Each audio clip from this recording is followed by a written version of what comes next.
সন্ধ্যার ভায়োলিন লেখনীতে বৃষ্টি ইসলাম তৃতীয় খণ্ডের প্রথম অংশ পর্ব সংখ্যা ৮২। ইংল্যান্ডের নিস্তব্ধ একটি শহর ইঘাম লন্ডনের কেন্দ্র হতে খানিক দূরে। শহরের চিরচেনা ব্যস্ততা এখানে নেই বললেই চলে। চারপাশটা নীরব, হলদেটে আলোয় হালকা বাতাসে নিস্তব্ধ নিশুর পুরোটা অংশ। সন্ধ্যার আবছা আকাশ ধীরে ধীরে রাতের গভীরে ঢলে পড়েছে। ঠিক তখনই হঠাৎ করে আকাশ ভেঙে হালকা বৃষ্টি। একটা কালো রঙের BMW গাড়ি ধীরে ধীরে অতিক্রম করে নির্জন রাস্তা। স্টিয়ারিং ধরে বসে আছে আশাপ, গম্ভীর মুখ, চোখে মুখে চিন্তার ছাপ। পরনে তার সাদা শার্ট, গলা পর্যন্ত বোতাম খোলা রেখেছে, যা একটু আগেও আটিসাটি করা ছিল, নিখুঁতভাবে ইন করা। হঠাৎ করে রাস্তার পাশে দেখা গেল একটি মেয়েকে। ছাতাহীন ভেজা শরীরে দাঁড়িয়ে আছে সেই তরুণী। আশাপের দিকে তাকিয়ে তুলল গাড়ি থামানোর ইশারায়। মুহূর্তে দ্বিধা পেয়ে চেপে ধরল আশাপকে। কি করবে সে বুঝতে পারছে না। এক অনিচ্ছুক ভ্রুক্ষেপ ছুটে গেল, কিন্তু অবেচেতন মনে এক চাপা মানবিক টান গুঞ্জন তুলল। ধীরে বেগ চাপল সে। গাড়ি থামাতে মেয়েটি ছুটে এসে জানালার পাশে। মেয়েটির পরনে গা ভেজা পোশাক, পিঠে ঝোলানো একটি স্কুল ব্যাগ, সম্ভবত কলেজ কিংবা বিশ্ববিদ্যালয়ে ফেরিত কোনো ছাত্রী। হঠাৎ কলেজ কিংবা বিশ্ববিদ্যালয়ে ফেরত কোনো ছাত্রী এভাবে দাঁড়িয়ে দেখে কিছুটা ভরকে গেল সে। হয়তো বৃষ্টিতে পড়ে আটকে গিয়েছে, তাই লিফট নেওয়ার জন্য দাঁড়িয়ে আছে। মেয়েটি নিঃশব্দে বলে উঠল, I am Aloka, I got stand you the rain on my way evening from university, can you please drop me off a little further. আশাপ কাজ নামালো, কিছু সময় তাকিয়ে রইল মেয়েটির দিকে। দৃষ্টি ছিল না, ছিল শুধু কৌতূহল। এক প্রকার পর্যবেক্ষণ করে মেয়েটিকে, যে কেউ আর না চাইলেও তো বসতে পারবে না আশাপ তালুকদারের গাড়িতে। তারপর চোখ সরিয়ে নিল, মাথা নীরব রাখলো, ঝাঁকালো। মেয়েটিকে বসতে বলল গাড়ির ভেতর। সংক্ষিপ্ত গভীর জবাব, ওকে। মেয়েটি মুচকি আসে, তারপর গাড়ির দরজা খুলে ভেতরে ঢুকতে দ্রুত। বাইরে বৃষ্টির শব্দ যেন স্পষ্ট হয়ে উঠল। ভেতরে নিঃশব্দতা, বাইরে একটি টানা রিমঝিম বৃষ্টি। দুজনেই চুপচাপ। এক অচেনা সন্ধ্যায় এক নিস্তব্ধতার যাত্রা শুরু হলো। ধীরে ধীরে গাড়ি চলে যাচ্ছে। আশা বাইরে থেকে ঝিরঝির করে পড়তে থাকা বৃষ্টিতে দেখতে থাকলো। ঠিক তখনই পাশে থাকা মেয়েটি কাঁপুনি তার মনোযোগ একবার ছুটে গেল। মেয়েটির নাম অলকা, এইটুকুই বলেছে সে। পদবীর পরিচয় দেয়নি। পুরো নাম বললে হয়তো মেয়েটির সামাজিক অবস্থান, পারিবারিক বা সাংস্কৃতিক আভাস মিলত। মুখময় দেখে মেয়েটিকে সম্ভবত এশিয়ান। চোখের রেখা, গালের গড়ন, চুলের ঘনত্ব। দ্বিতীয়বার তাকালো সে। গাড়ির ভেতর ঠান্ডা, বাইরে বৃষ্টি ভেজা। আলকার শরীর কাঁপছে থরথর করে, নিজেকে গুটিসুটি করে রেখেছে কোনো মতে। ইংল্যান্ডের শীতের এমন হাড় কাঁপানো ঠান্ডা হওয়াটা কোনো অস্বাভাবিক কিছু না। চুল থেকে টপটপ করে পানি ঝরে পড়ছে, গাল কপাল বেয়ে বিন্দু বিন্দু জল। পোশাকে ভিজে গেছে তার, কিন্তু অলকা কিছুই বলছে না। চুপচাপ বসে আছে সিটে, নিঃশব্দ, অদৃশ্য লজ্জা আর কৃতজ্ঞতা মিশ্রিত ভাবে। আশাপের চোখে সেই দৃশ্য ধরা পড়ল। ভেতরে কেমন জানি কেঁপে উঠল, কিন্তু মুহূর্তে একটা শব্দ পাড়ার মুখ দিয়ে আসেনি। এক হাতে স্টিয়ারিং ধরে আরেক হাতে পেছনের সিট থেকে নিজের ব্লেজার টেনে দিল নিঃশব্দে। এটা সহানুভূতি নাকি সে বুঝল না। না কোনো সহানুভূতি, না কোনো প্রশ্রয়। আলগা একবার তাকালো আশাফের দিকে, মুখ এখনো নিঃশব্দ। কৃতজ্ঞতার হাসি রেখে চোখ নামিয়ে নিল, থ্যাঙ্কস। তারপর চুপচাপ ছো মেরে ব্লেজার নিয়ে আশাফের হাত থেকে গায়ে জড়িয়ে নিল, ভেজা শরীরটা ঢেকে নিল। ব্লেজার থেকে ভেসে আসা এক আশ্চর্য মিশ্রিত গন্ধ, একসাথে পারফিউম আর ঘামের গন্ধ। আলকা একবার চুপচুপি আশাফের দিকে তাকালো। গম্ভীর গাল জুড়ে ছড়িয়ে থাকা ছোট ছোট দাগ, চাপা দাড়ি চোখের কোণে অদ্ভুতভাবে যেন নির্লিপ্ত হলো, তবু নির্গত হলো না কিছু। What are you from? প্রশ্নটা হঠাৎই এসেছে। গায়ে জড়ানো ব্লেজারে উষ্ণতা কিছুটা সাহস ফিরিয়ে এনেছে সে। আশাপ তাকালো না, চোখ ছিল সোজা রাস্তায়। নির্লিপ্ত ভঙ্গিতে সংক্ষিপ্ত উত্তর, বাংলাদেশ। শব্দটা শোনার পর আলকার মুখে আবারও সেই মিষ্টি হাসি, কিন্তু কিছুটা বিষময় স্মৃতি। হয়তো এমন সে কল্পনাও করেনি। তার ভাবনার বাইরে ছিল বাংলাদেশি কেউ, তা আবার এই পুরুষ। কিন্তু কিছু আর বলল না, জানালার দিকে মুখ ফেরালো। উত্তর ভেতরে সাজিয়ে রাখলো হঠাৎ, please stop, I will get off here. আচমকা চমকে উঠে দ্রুত ব্রেক কষল আশাফ। গাড়ি হতে ধীরে ধীরে থেমে দাঁড়ালো রাস্তার পাশে। আলকা দ্রুত দরজা খুলে নেমে গেল। হয়তো ধন্যবাদ বলবে বলে মুখ খুলতে যাচ্ছিল, তার আগে আশাফ আবার গিয়ার পাল্টে দিল। তার গাড়ি ভোঁ করে চলে গেল বৃষ্টি ভেজা রাস্তা পেরিয়ে। আলকা হতবাক হয়ে তাকিয়ে রইল, ঠোঁট কুঁচকে অভিমান জমালো মুখে। ব্লেজার এখনো তার শরীরে, উষ্ণ আশ্রয় দেওয়া কাপড় জড়িয়ে নিয়েছে সে। ব্লেজার আর ফেরত হলো না তার, হয়তো ফিরিয়ে দেওয়ার সুযোগ আর আসবে না। চোখে কিছুটা বিস্ময়, মুখে সে চেনা শান্তির হাসি। আলিনা খান ধীরে ধীরে পা ফেলে ঘরে প্রবেশ করলেন। এক হাতে ছোট্ট ট্রে, তাতে কিছু ফল কাটে সাজানো রাখা। আজমল খানের জন্য কেটেছে। ঘরের বাতাস ভারী, নিঃশব্দে হেঁটে আসে তিনি। ভরা বাড়ির তলে আজমল খান তখন পালঙ্কে হেলে বসে আছে, পিঠের পেছনে একটা কুশন ঠেসে আধশো ভঙ্গিতে। আলিনা খানের চোখে মুখে ফুটে ওঠে দেহ কেমন যেন ক্লান্তির ছাপ। তিনি স্থির দৃষ্টে তাকিয়ে রইলেন আলিনা খানের দিকে। আলিনা খান কিছু না বলে জামদানির আঁচল দিয়ে চোখ মুছছিলেন। মুখখানার রাগ আর অভিমানে লাল হয়ে উঠেছে। হঠাৎ আজমল খানের এমন এক প্রশ্ন ছুড়লেন, অভ্র রুহু কই? আলিনা খান মুহূর্তের জন্য থেমে, চোখে একরাশ অভিমান, হিমশীতল তীব্রতা। গলা যেন পাথরে বাঁধা, শব্দ ঘেরা। চলে গিয়েছে আপনার বাড়ি ছেড়ে সাত সকালে নতুন বউটাকে নিয়ে। আজমল খান ভুরু কুঁচকালেন, ঘাড় তুলে সোজা হয়ে বসার চেষ্টা করলেন। গলার স্বর একটু কাঁপলো যেন, ক্লান্ত তবু প্রত্যাশার ভরা। কই গিয়েছে? আমার সাথে দেখা করে যেত। আলিনা খান ঠান্ডা কণ্ঠে আবেগ চাপা দিয়ে বললেন, লন্ডন চলে গিয়েছে, দেখা করতে এসেছিল। ঘুমাচ্ছিলেন আপনি। যাওয়ার আগে কাগজে আপনার জন্য সব সম্পত্তি আপনার নামে হস্তান্তর করে দিয়ে গেছে। এবার খুশি তো আপনি? আজমল খান স্তব্ধ হয়ে গেল, যেন কেউ বুকের মধ্যে একটা শূন্যতা রেখে গেছে। তারপর ধীরে ধীরে বলে উঠলেন, এসব কি বলছো তুমি? অভ্রা তো কিছু করেছে কেন? আলিনা খান এবার নিজেকে সংযতকরণ করতে পারলেন না। তার কণ্ঠে শোনালো এক ভাঙা মায়ের আর্তনাদ, এক প্রতিবাদী নারীর অহংকার। আওড়ালো, ভালো সাজার আর দরকার নেই। আমার ছেলে কি এমন করেছিল যে আপনি এত বড় শাস্তি দিলেন? কাউরে তার খুন করে নাই। আজমল খান চুপসে গেল, তার মুখে কোনো উত্তর ছিল না। হয়তো নিজের কাছে ছিল, শুধু চোয়ালে চেপে ধরে রাখলো নিজের আত্মসম্মান বোধ, অহংকার আর ক্রোশটাকে। আপনি যতই ছেলে অস্বীকার করেন, বেদখল করেন, অভ্র আমার ছেলে, চিরদিন থাকবে। প্রয়োজনে আমি ভুলে যাব আপনি কে। এই কথা বলেই আলিনা খান ট্রেতে রাখা ফলগুলো ছুঁড়ে রাখলেন আর কি। নিঃশব্দে ঘর ছেড়ে বেরিয়ে গেল। আজমল খান কোনো কথা বললেন না, চুপচাপ উপরের দিকে তাকিয়ে। ফ্যান ঘুরছে ধীরভাবে, যেন শূন্য জীবনটাকে কাঁপিয়ে নিয়ে। রাত প্রায় নেমে এসেছে। সন্ধ্যাবেলায় ঝুম বৃষ্টিতে ভিজেছে গোটা ইংল্যান্ড। আকাশে যেন সমস্ত ঠান্ডা বাতাসের বাড়িধারা। সেই বৃষ্টি ধারা পেরিয়ে বাংলাদেশ থেকে উড়ে এসেছে একটি প্লেন, যার গন্তব্য লন্ডনের হিথ্রো আন্তর্জাতিক বিমানবন্দর। ঢাকা শহরের শাহজালাল আন্তর্জাতিক বিমানবন্দর থেকে টানা প্রায় 13 ঘন্টা দীর্ঘ এক যাত্রা শেষ করে সে পৌঁছেছে প্লেনটা। প্লেনের কেবিনে বসে আছে অহু আর অভ্র। সারা পথ নীরবে কেটেছে তাদের। ক্লান্তিতে মুখটা অহু ঘুমিয়ে পড়েছিল, মাথাটা স্বস্তির আশ্রয়ে ঠাঁই পেয়েছিল। অভ্র একটু নড়ায়নি, ঠিক তেমনই হিথ্রো রানওয়ে ছুঁয়ে গেছে। অভ্র কোমল স্বরে ডেকে তুলল অহুকে। অহু ঘুম জড়া চোখে তাকিয়ে অভ্রের ডান হাতটি দেখল। ভরসাস্থল যায় আর কি, একমাত্র আপন। এখন প্লেন ল্যান্ড হওয়ার সঙ্গে সঙ্গে একে একে সব যাত্রী নেমে আসতে লাগলো। অহু আর অভ্র তাদের সাথে টার্মিনালে প্রবেশ করে। সেই বিশাল, জটিল অথচ সুগঠিত টার্মিনাল তাদের সামনে এসে নতুন পৃথিবীর দ্বার উন্মোচন করলো। এই লন্ডন শহরে আগে কখনো আসা হয়নি অহুর। স্মৃতির অগলে থেকে যাওয়া লন্ডন। 2 বার ইতালি গিয়েছিল ছোটবেলা, তবে লন্ডনের গন্ধটা একেবারে নতুন তার জন্য। ইমিগ্রেট লাইনে দীর্ঘ সময় অপেক্ষা হঠাৎই অহুর চোখ আটকে গেল অভ্রের ওপর।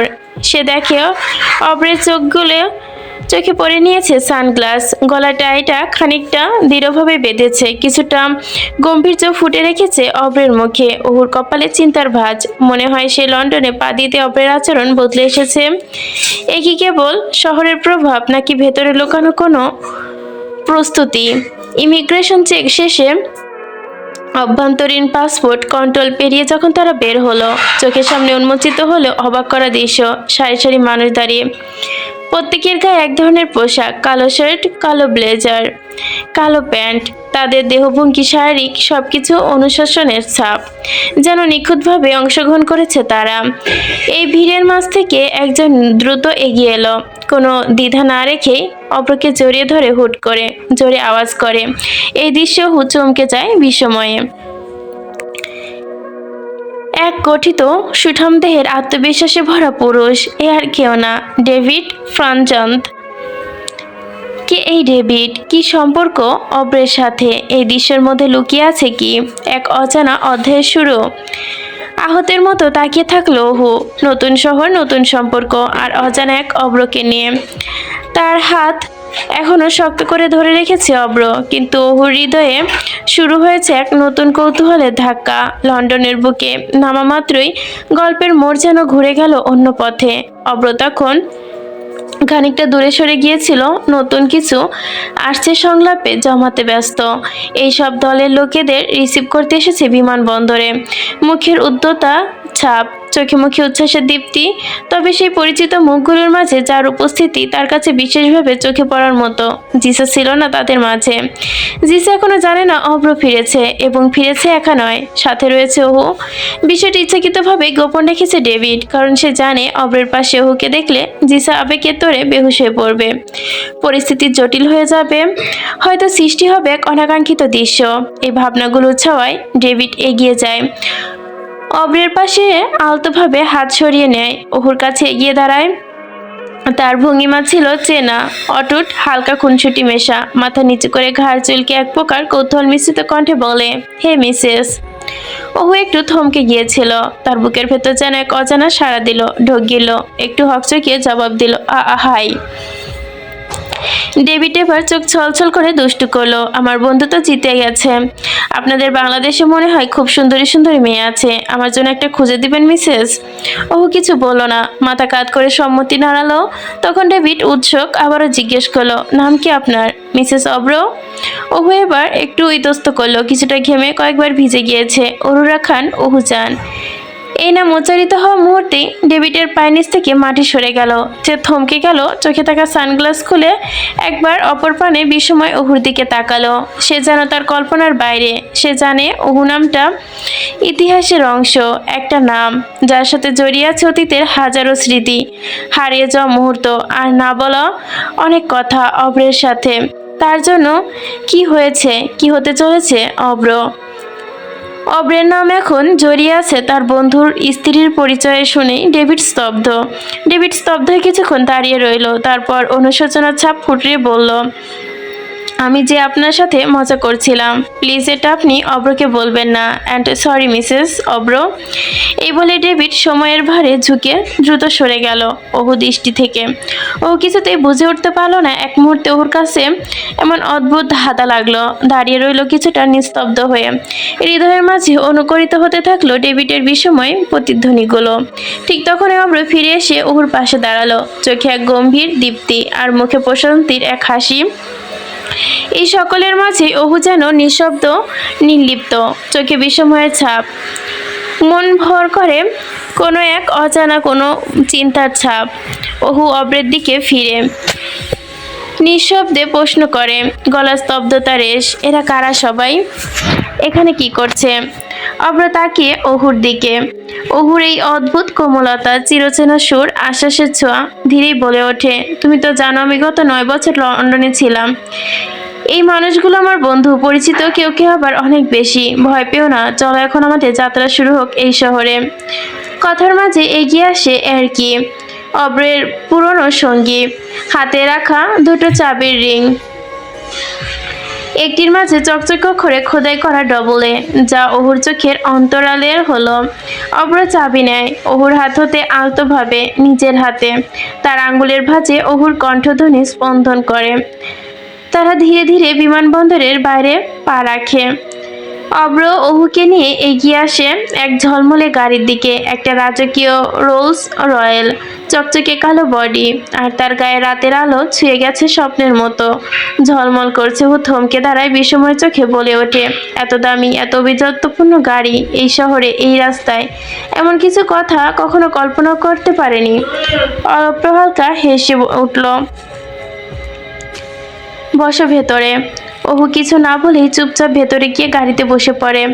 তার চারপাশটা নীরবতায় জমে ওঠে। গাড়ির চামড়ার আসনে আনন্দে সুগন্ধ যেন স্নিগ্ধ হচ্ছে। ওহুর মনের ভেতরে হাজার প্রশ্ন ঘুরপাক খাচ্ছে, প্রতিটি প্রশ্নই একটা অজানা সংখ্যা, একরাশ কৌতূহল। এর মাঝেই অব্র পাশে বসে ড্রাইভিং সিটে চাবির ইঞ্জিনে মোচড় দিয়ে জেগে ওঠে। আর মুহূর্তেই গতি পায় রাজকীয় বহনটি। রাস্তা থেকে সরে যাচ্ছে, পেছনে বড় ইমারতগুলো দ্রুত গতিতে।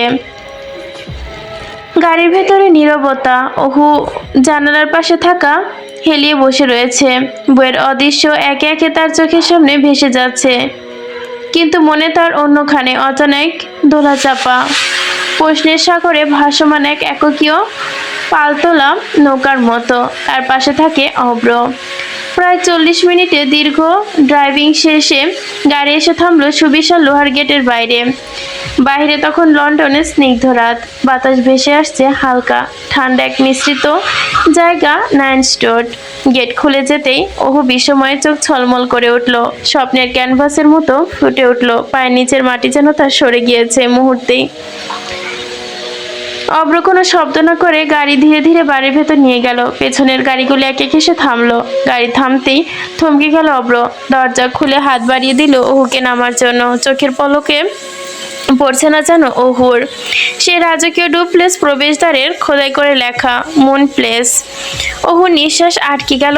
চোখ মেলে তাকাতেই ধীরে ধীরে ঠোঁট ফাঁক হয়ে গেল। চাঁদমহল।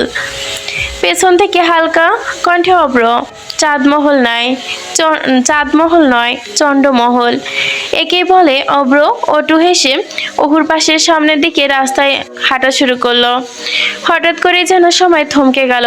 চারপাশে শুধু নিস্তব্ধ আলো, হৃদয় ভরা এক মুহূর্ত। অব্রের পকেট থেকে একটি চাবি রিং বের করলো, যাতে খোদাই করে লেখা ডবলে। ধীর হাতে বাড়িয়ে দিল অহুর দিকে। অহুর প্রশস্ত দৃঢ়তা আর গভীর আবেগে ভরা কণ্ঠ, এই প্যালেসে আমি তোমাকে উপহার দিলাম আমার পক্ষ থেকে। আজ থেকে এখানে শুরু হবে আমাদের নতুন জীবন, আমাদের সংসার। চন্ডা। অহু থেমে গেল। নিজের কানকে যেন বিশ্বাস করতে পারছে না। দুহাতে মুখ চেপে ধরে নিঃশ্বাস নিতে কষ্ট হচ্ছে। কিছুক্ষণ দাঁড়িয়ে রইল, চোখে জল মুছে বিস্ময় রেখা অবশেষে গলা কাঁপিয়ে বলল, এত দামি একটা ডুপ্লেক্স বাড়ি, প্যালেস আমার জন্য? অব্র হালকা হেসে জবাব দিল, হ্যাঁ।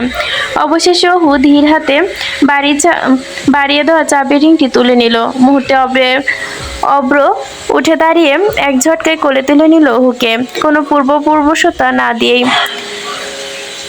ওহু কিছু বুঝে উঠতে পারল না, শুধু অব্রের বাহুতে নিশ্চুপে শুয়ে রইল। হৃদয়ের ভেতরে গভীরে লুকিয়ে রাখলো এই মুহূর্তটিকে। অব্র ধীরে ধীরে এক পা দুপা করে এগিয়ে গেল মুন প্যালেসের ভেতরে।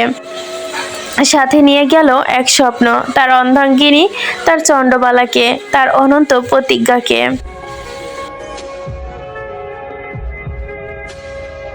অন্ধকার নামার খানিক আগেই লন্ডনের নাইট স্পিড শহরে হালকা শীতের পরশে ঘিরে ফেলেছে। বিলাসবহুল এই শহরটা রাত নামার সাথে সাথে যেন অন্য এক রূপ ধারণ করে। জলজল কলায় আরোয় আড্ডায় ভরে উঠেছে রাস্তাঘাট। বিমানবন্দর থেকে ওহু আর অব্র সরাসরি এসে পা রাখে চন্দ্রমহলের মতো রাজকীয় এক ডুপ্লেক্সের। দীর্ঘ ক্লান্তভর ভরাই ছিল, ঘুমের আবরণে ঢেকে রেখেছে তাদের। সারাটা দিন ঘুমিয়ে কাটিয়েছে। হঠাৎ করে ঘুম ভেঙে গেল ওহুর। ধপাস করে উঠে বসলো। প্রথমে কিছু মুহূর্তের জন্য যেন ঘরের মধ্যে কাটলো। খানমহলের কথা মনে পড়তেই এক চিলতে অজানা উদ্বেগ চোখে মুখে ছড়িয়ে পড়লো। দুহাত দিয়ে কপাল চেপে ধরলো, মাথা টেনে ধরে ব্যথায়। চোখ খুলে আশপাশে তাকায়। রাজকীয় এক শয়নকক্ষ, যেখানে দামি দামি পেন্টিং, ছাদ থেকে ঝুলে থাকা অদৃশ্য ঝাড়বাতি আর নরম পালঙ্কে গায়ে সোনালি কাজ। ওহু কিছুক্ষণ থমকে গেল। পালঙ্কে ছেড়ে নেমে দাঁড়াতে বুঝে গেল কক্ষটা পুরোটাই নিঃসঙ্গ। আশেপাশে কেউ নেই। এমনিতেই প্যালেসে একমাত্র হুয়ার অব্রই থাকে। অন্য কাউকে সাহায্যের জন্য নিযুক্ত করেনি অব্র। কিন্তু অব্র ভাই হঠাৎ করে কোথায় গেলেন? নীরবে চোখ মেলে চারপাশে তাকাতেই অহুর চোখে পড়ল সোফার কোণে একটা কুশন হেলে পড়ে আছে। চাপা ভাজে মানুষ ঘুমের চিহ্ন। বুঝে গেল অব্রভাই এখানে ঘুমিয়েছিলেন কিছুক্ষণ আগে। বুকের মাঝে এক টুকরো শূন্যতা যেন উঠে ধরল। অব্রভাইয়ের কোনো শব্দ নেই, উপস্থিতির কোনো ছায়া নেই। অজানা এক ভয়ে মনের গহীনে হিমেল বাতাস বই দিয়ে দিল। ধীরে ধীরে অহু কক্ষের বাইরে দরজা পেরিয়ে বাইরে পা রাখলো। এক পা করে প্যালেসের বিভিন্ন কক্ষ ঘুরে ঘুরে খুঁজতে লাগলো। নিস্তব্ধ প্রাসাদের ভেতরে গা ছমছমে নিস্তব্ধতা। তাড়াতাড়ি সিঁড়ি বেয়ে নিচে নামলো অহু। হঠাৎ করে কানে ভেসে এলো মৃদু শব্দ, হয়তো বাসনের ঘষণের পানি টপ টপ আওয়াজ। সেই শব্দের উৎস খুঁজে গেল অহু। পৌঁছালো কিচেনের কাছে। সেখানে দাঁড়িয়ে দৃষ্টি স্থির তার। কিচেনে উষ্ণ আলোয় দেখা গেল অব্রভাই দাঁড়িয়ে আছে রান্নার টেবিলের সামনে। তার শরীরের শেপদের সেই পরিচিত সাদা অ্যাপ্রন, গলার কাছ থেকে কোমর পর্যন্ত বাঁধা, চোখে মুখে উদ্বিগ্ন এক মনোযোগ। ধীরে ধীরে অহু গিয়ে দাঁড়ালো ঠিক অব্রভাইয়ের পেছনে। কোনো শব্দ না করেই কিছু সময় তাকিয়ে রইল। প্রশান্তিতে এক দীর্ঘ নিঃশ্বাস নামলো অহুর বুক থেকে। এত তাড়াতাড়ি ঘুম থেকে উঠে পড়লেন আপনি? বা বউ সাহেবা, আজকে খুঁজলেন এমন হন্যে হয়ে ঘুরে বেড়াচ্ছেন দেখছি। হালকা হাসির রেশ নিয়ে বলল অব্র। ভয় পাওয়ার কিছু নেই, আমি হারিয়ে যাইনি। 10 বছর আগে যেহেতু হারিয়ে যায়নি, তাহলে এখন আর হারাবো না। শব্দগুলো যেন বাতাসে মিশে এক অদ্ভুত প্রশান্তি এনে দিল। অহু দাঁড়িয়ে রইল কিছুক্ষণ, নাকটা আলতোভাবে কসলালো। আপনার এই হঠাৎ ভালো ব্যবহার, জানেন আমি নিতে পারি না। মনে হচ্ছে সেই ছন্নছাড়া বেখেয়ালি বদমেজাজি মানুষটাকে খুব মিস করছি। ছন্নছাড়া বেখেয়ালি বদমেজাজ স্বভাবটা আসলে আগের মতো ছিল না। সেই স্বভাবটা জন্ম নিয়েছিল শুধু তোমার জন্য। আর আজ সেই স্বভাবটা আজ তোমার জন্যই মরে গিয়েছে চন্ডা। এক মুহূর্তে থমকে গেল অহু। অব্রের বলা কথাগুলো হৃদয়ের ভেতর ঢেউ তুলে দিয়েছে। চোখে ঝিলিক দিয়ে উঠল। কিছু অনুভব করলো চাপাভাবে। রুমে গিয়ে একবার শাওয়ার নিয়ে নাও চন্ডা। আমি তোমাকে পছন্দের তেহারি রান্না করে খাওয়াবো আজ। দ্রুত তৈরি হয়ে এসো, একসাথে খাবো, তোমার কথা শুনবো, গল্প করব। তাড়াতাড়ি ফ্রেশ হয়ে এসো। ওহু মাথা নেড়ে দুপাশে কেমন বালিকার মতো সরলভাবে। অব্রর ঠোঁট আবারও একটুটা প্রশস্ত হলো। ওয়াশরুমে ঢুকে ওহু আয়নার সামনে দাঁড়ালো। নিজেকে তাকিয়ে দেখলো। চোখে একরকম আলো কাজ করছে আজ, কিন্তু পূর্ণতা কিঞ্চিৎ শূন্যতা। আর হৃদয়ের ভেতর কোনো এক হারিয়ে যাওয়া ছন্নছাড়া ছায়া ফিরে এসেছে বটে। রাতের নীরবতা মাঝে এক অদৃশ্য উষ্ণতা ছড়িয়ে রয়েছে। কিচেনের আলোয় নিজের সমস্ত মনোযোগ রান্না করছে তেহারি। সুগন্ধি বাসমতি চাল, নরম মাংস, মশলা নিখুঁতভাবে অনুভব করে দিচ্ছে।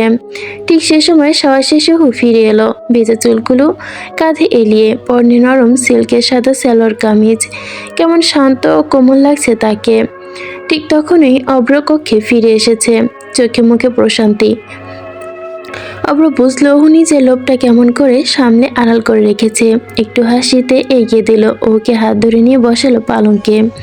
নিজে বসলো বেডসাইডের টেবিলটাতে, প্লেট হাতে তুলে নিল। তারপর ধীরে ধীরে তার দিকে এক লোকমা বাড়িয়ে দিল তেহারি ওহুর মুখের সামনে। ওহু কিছুক্ষণ নিঃশব্দে তাকিয়ে রইল অব্রের দিকে।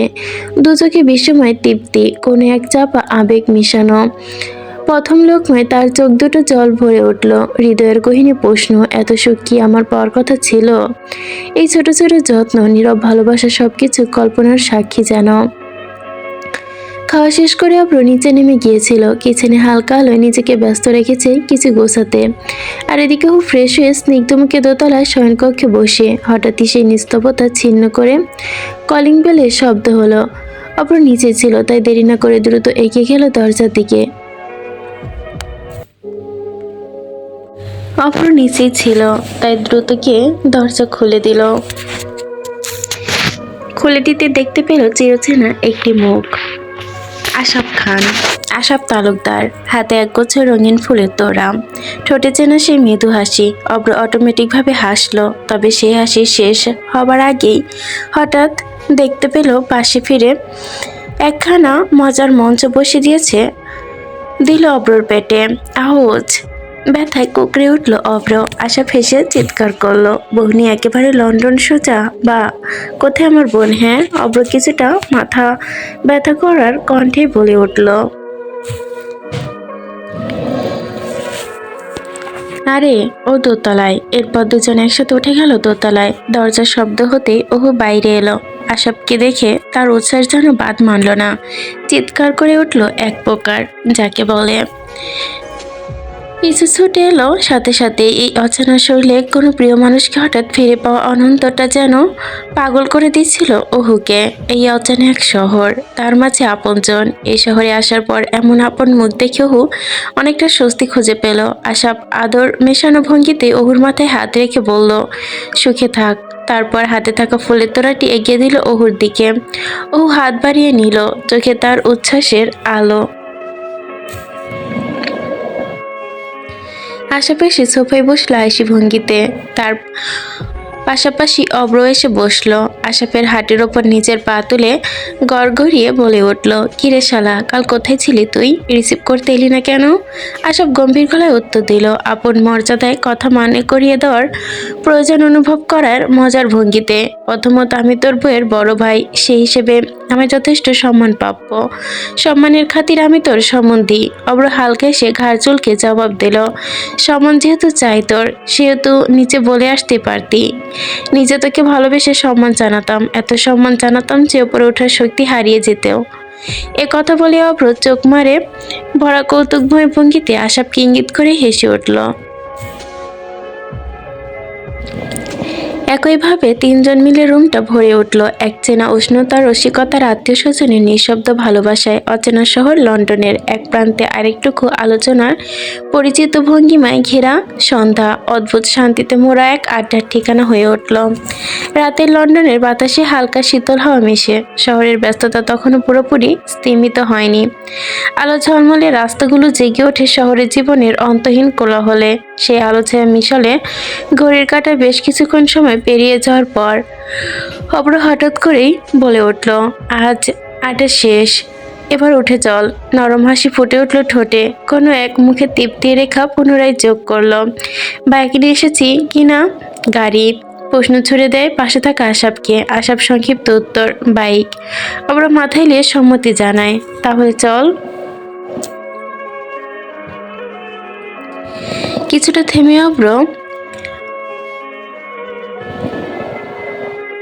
কিছুটা থেমে অব্র চোখ ফেরায় ওহুর দিকে। কণ্ঠে নরসুম আন্তরিকতা গাথা শব্দে আওড়ালো, ওহু তুমি থাকো, আমি একটু ঘুরে আসি। আম্মা আর চাচিদের সাথে বাড়িতে কথা বলো, বেশি দেরি করবো না, খুব তাড়াতাড়ি ফিরবো, চিন্তা করো না একদম। ওহু কিছু একটা না বলেই মৃদু মাথা নাড়ে, চোখে মুখে নির্ভরতার ছায়া, বর্ষার আবরণ। বিধের মুহূর্তে আশাফ এক দৃষ্টিতে তাকিয়ে বলে, গুড নাইট ওহু, ভালো থাকিস, আসি এখন, পরে আবার আসবো। ও হাত নাড়িয়ে বিদায় জানায়। তারপর দুই ভাই বাইকে চড়ে মিলিয়ে গেল লন্ডনের রাত্রি আলিঙ্গন করা রাস্তায়। রাত যেন তাতে ডাকে সাড়া দিল, খুলে দিল স্পিডের মাত্রা। দুজন রাতের বুকে এক একজনের মতোই যোদ্ধা। অপর একজন প্রফেশনাল রেসার, তার স্পিডের বেগ ডানা মেলে প্রতিদিনের অভ্যাস। কিন্তু আশাপও কোনো অংশে কম নয়। অপরের সঙ্গে তাল মিলিয়ে সেও চলল অনেকখানি মন রোমাঞ্চকর রাইড। শহরের বুকে এক আদম্যতা ছড়িয়ে দিল দুই ভাই।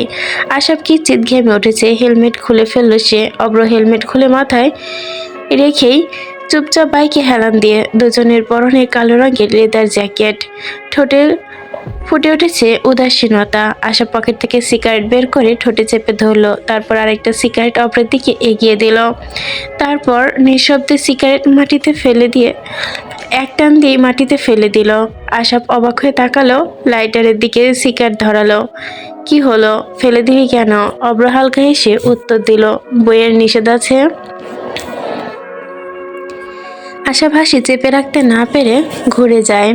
কিছু না বলে সিগারেটটা টানতে দীর্ঘ নিঃশ্বাস নেয়। তাদের নীরবতা ভেঙে হঠাৎ এক গাড়ির আগমনে গাড়ির হেডলাইটের আলো ফুটে ওঠে তাদের সামনে। আশাব তখন হেলমেট ছাড়া, তার সিগারেটের ধোঁয়া ছুঁয়ে যাচ্ছে চারপাশ। হঠাৎ গাড়ির দরজা খুলে একটি মেয়ে বেরিয়ে এলো তাদের দিকে। ছায়া আবরণে মেয়েটিকে দেখে অসুবিধা হলো না চিনতে আশাফের। মেয়েটি আলোকা। তাকে দেখে যেন মুহূর্তেই পাল্টে যায় চারপাশের আবহাওয়া। রাতের হিমেল বাতাসে মিশে যায় এক অদ্ভুত উত্তাপ। আশাবের চোখে পড়তো একবার, আবারও কোথাও যেন অজানা এক টান। আর অব্র, সে এখনো নিরাবেগ। হেলমেটের আড়ালে সে তাকিয়ে আছে আলকার আগমনে, তবে চিনতেই অকৃতজ্ঞ সে।